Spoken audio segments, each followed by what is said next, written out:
Olá, doutor Paulo. Uma alegria estar em contato com o senhor mais uma vez.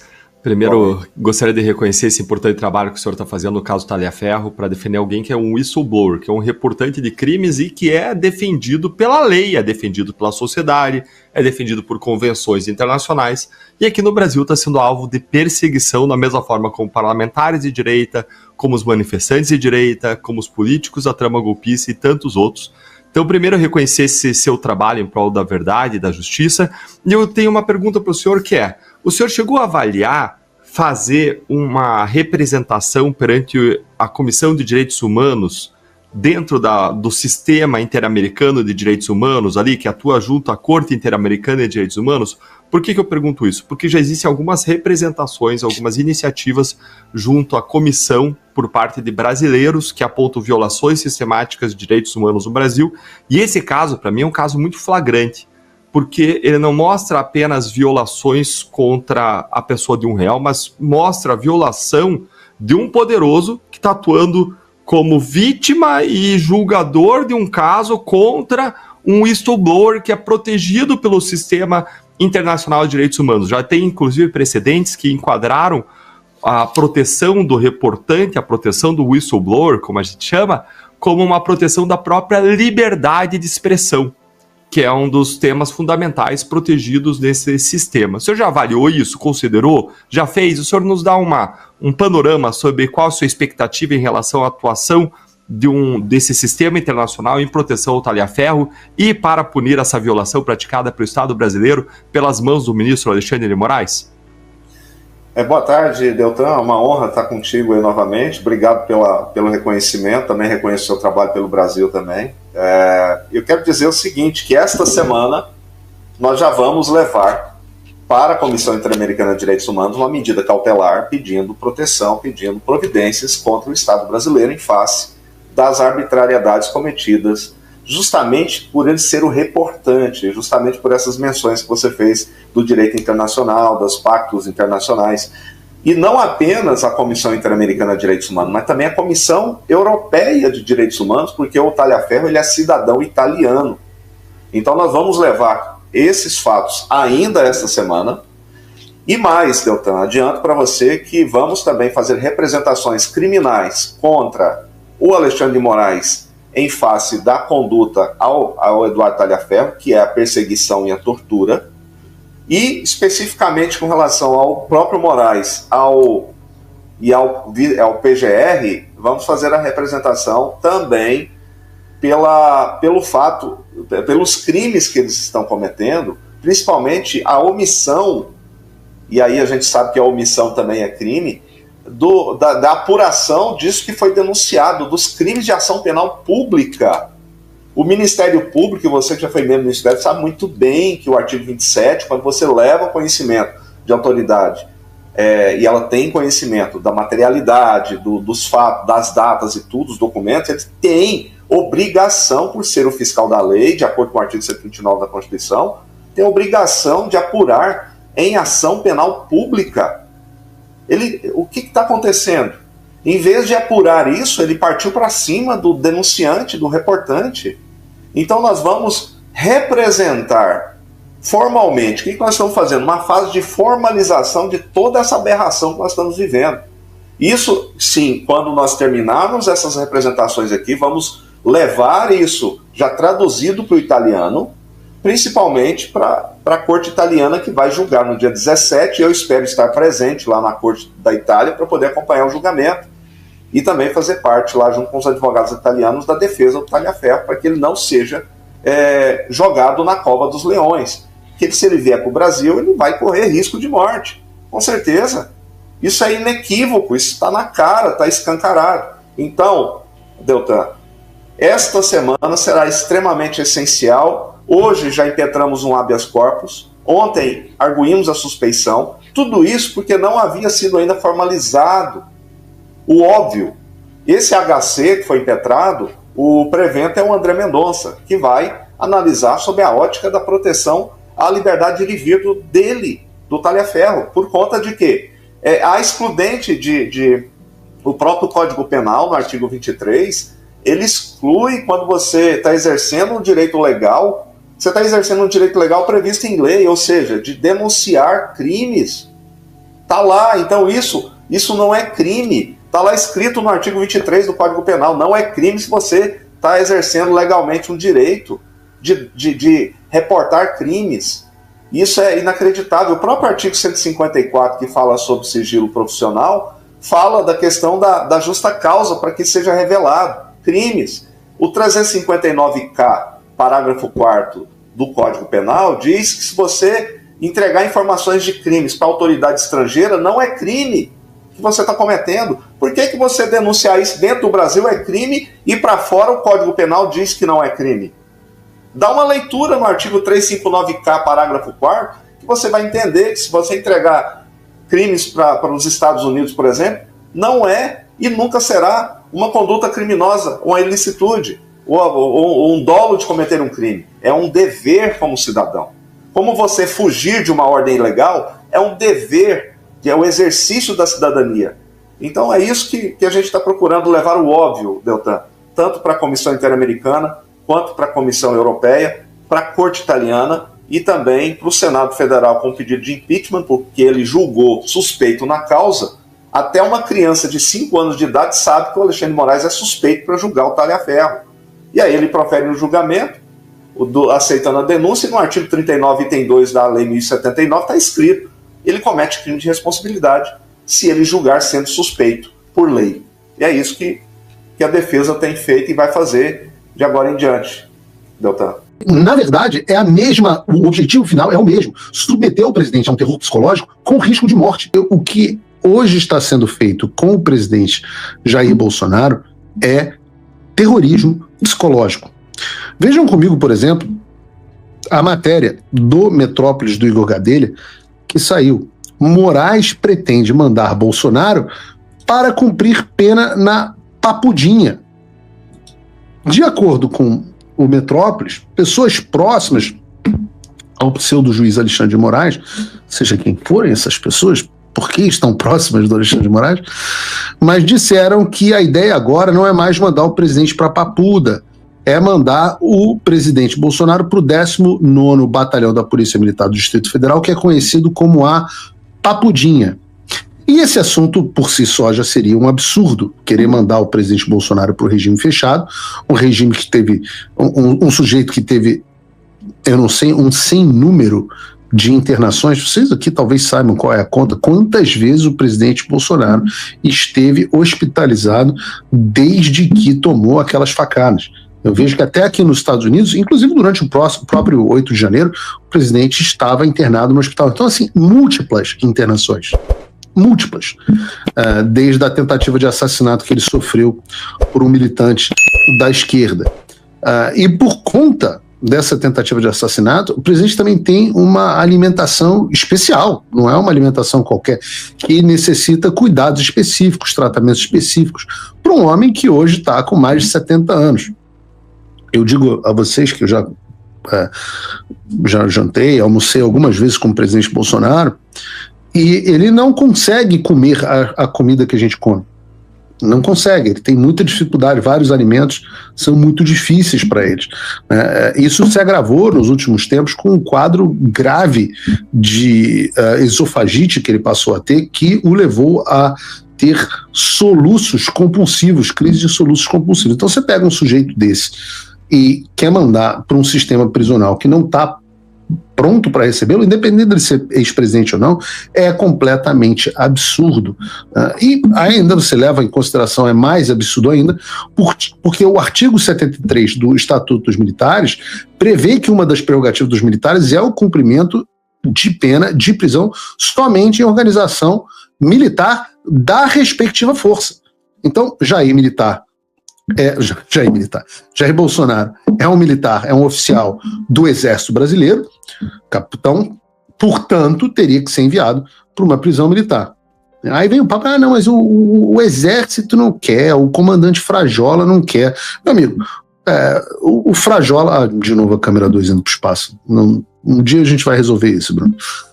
O Frajola, ele pode querer o que ele quiser, mas o que diz a lei? A lei diz que militar tem direito à prisão militar. Isso vale para o Bolsonaro, vale para o Braga Neto, vale para o general Mário Fernandes, não importa a patente, inclusive. Eu sei que no Brasil esse negócio de lei, né, a gente não pode fingir que existe mais, mas a gente não, nem por isso, perde a capacidade de se indignar diante do desprezo pelas leis e pela Constituição, e isso passa pelos caras das Forças Armadas que hoje estão permitindo, né, o que é um comandante se não alguém que preza pela sua tropa. A missão número 1 de um comandante é garantir que a sua tropa esteja sendo cuidada. E no caso hoje nós temos um comandante do Exército que não garante nada, que permite que a sua tropa seja completamente violentada, né? Eu falo essas coisas não só do ponto de vista da legalidade, mas também porque a vice-governadora do Distrito Federal já afirmou que a Papuda, por exemplo, não tem condições de receber o presidente Bolsonaro por conta justamente dessa dieta, da necessidade especial. Então eu me pergunto, se a Papuda não tem, por que é que a Papudinha teria? É um batalhão da Polícia Militar, então evidentemente não tem estrutura para atender o Jair Bolsonaro no caso de necessidade.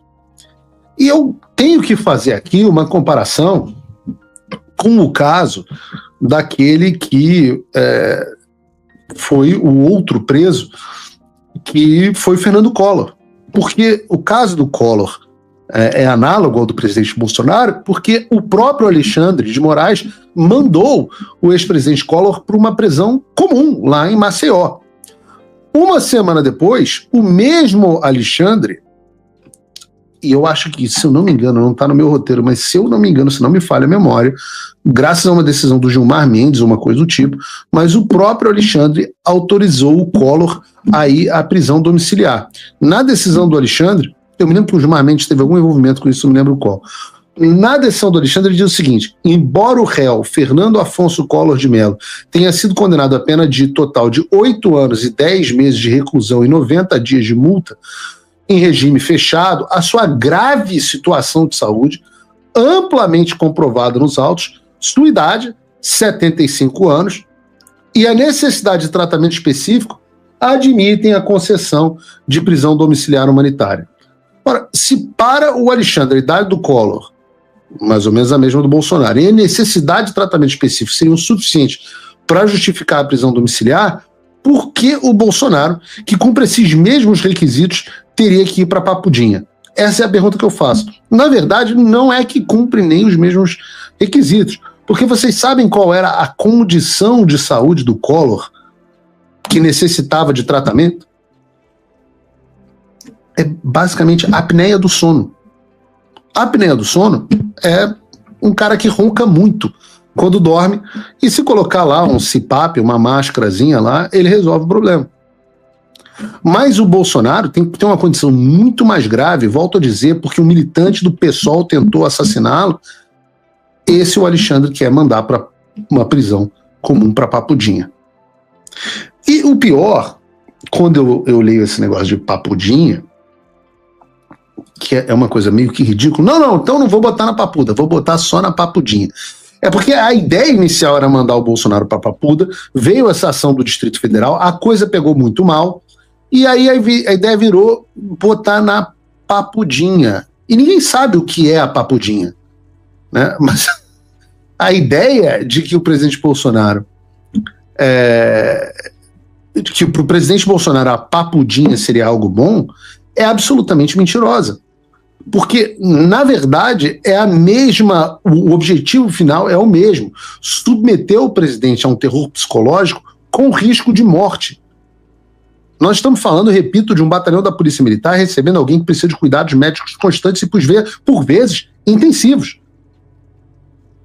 Então, eu não tenho dúvidas de que o objetivo final é de matar o presidente Bolsonaro no seu corpo, matar também a sua imagem, matar a sua alma. A gente vai falar sobre isso. Eles querem um presidente Bolsonaro morto psicologicamente, um estado catatônico, com a sua imagem morta e, de preferência, o seu corpo morto. Não tenho dúvida que eles querem uma foto do Bolsonaro sei lá, de macacão, pro Bolsonaro na cela, etc. Né? O que tentaram com o Trump com o mugshot. E aí vem papo de papudinha. Papudinha? Não vai ser papuda, vai ser papudinha. Não vai ser só uma semana, é só para desmoralização. Ora, quem acredita nisso nessa altura do campeonato? Porra, quantos anos essas pessoas têm para acreditarem numa coisa dessa? Não, vai ser só uma semana, 2, só para humilhá-lo.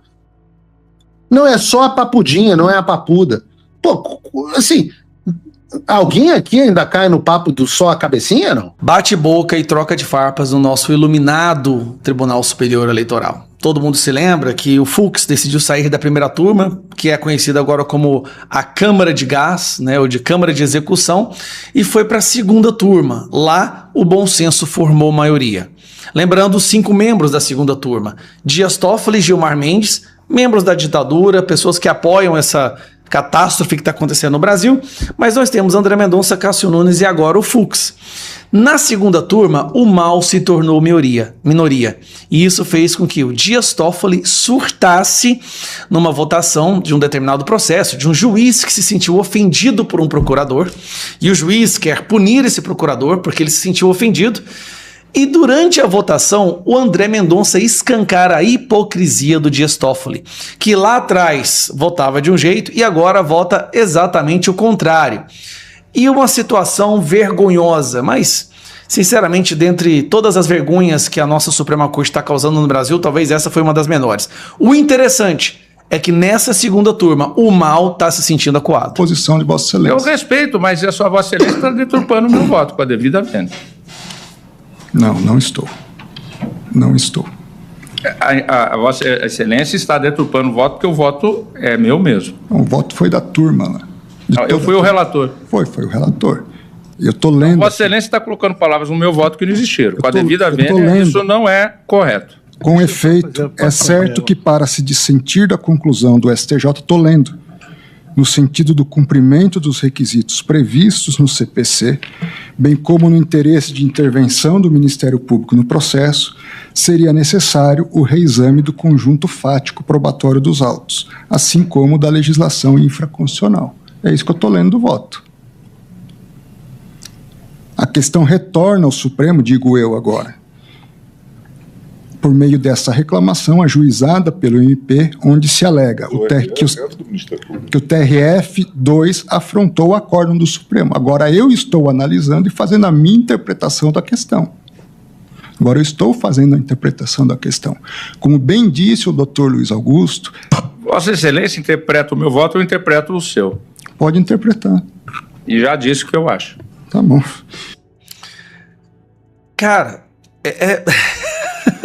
o André Mendonça, neste momento, ele escancarou o viés autoritário, por assim dizer, do ministro Dias Toffoli. O ministro Dias Toffoli não gostou disso. Ficou revoltado, porque está mostrando a hipocrisia. Lá atrás votava de um jeito, pela liberdade de expressão, e agora vota pela condenação de alguém que deu um parecer, uma opinião sobre um juiz. O André Mendonça estava usando o voto do Dias Toffoli para elaborar o seu voto, né? o seu parecer, a sua opinião. E o Dias Toffoli não gostou. Isso porque o Fux, coitado, que saiu lá da segunda turma achando que ia ter mais paz, agora pelo menos ele faz parte de uma maioria, né? Nessa segunda turma nós temos ali Dias Toffoli e Gilmar Mendes. Engraçado que o mentor de toda a destruição do judiciário brasileiro está ali nessa segunda turma, porém ali ele é minoria. Eu acho que é mais uma dessas situações que envergonha o Brasil de tal forma, né? A nossa Suprema Corte é hoje vista pela população como a maior ameaça à nossa democracia. O Brasil vive uma ditadura do judiciário. As pessoas têm medo de dar as suas opiniões, mas os traficantes não têm medo de matar, extorquir, fazer o que eles fazem, porque sabem que vão ter essas pessoas para os defendê-lo. Lembrando de um detalhe que eu acho que é extremamente importante nesse momento, que é o fato desse cidadão aqui, ó, Dias Toffoli, ter acabado de proferir uma decisão para proteger a ex-primeira-dama do Peru que veio para cá fugindo de uma condenação. Ele é o juiz que liberou todas as multas das empresas, que solta todos os corruptos do Brasil, que ajuda uma condenada do Peru a vir para cá para se beneficiar de uma proteção do nosso judiciário, da nossa Suprema Corte, tendo sido que ela foi condenada no seu país de origem. Olha que curioso. Então aqui ele está protegendo uma corrupta de lá, do Peru. E aqui ele quer ditar o que pode e o que não pode. Lembrando que ele era o quê? Ele era advogado do PT. Bom, acho que é só isso que eu posso falar sem estar incorrendo em nenhum crime.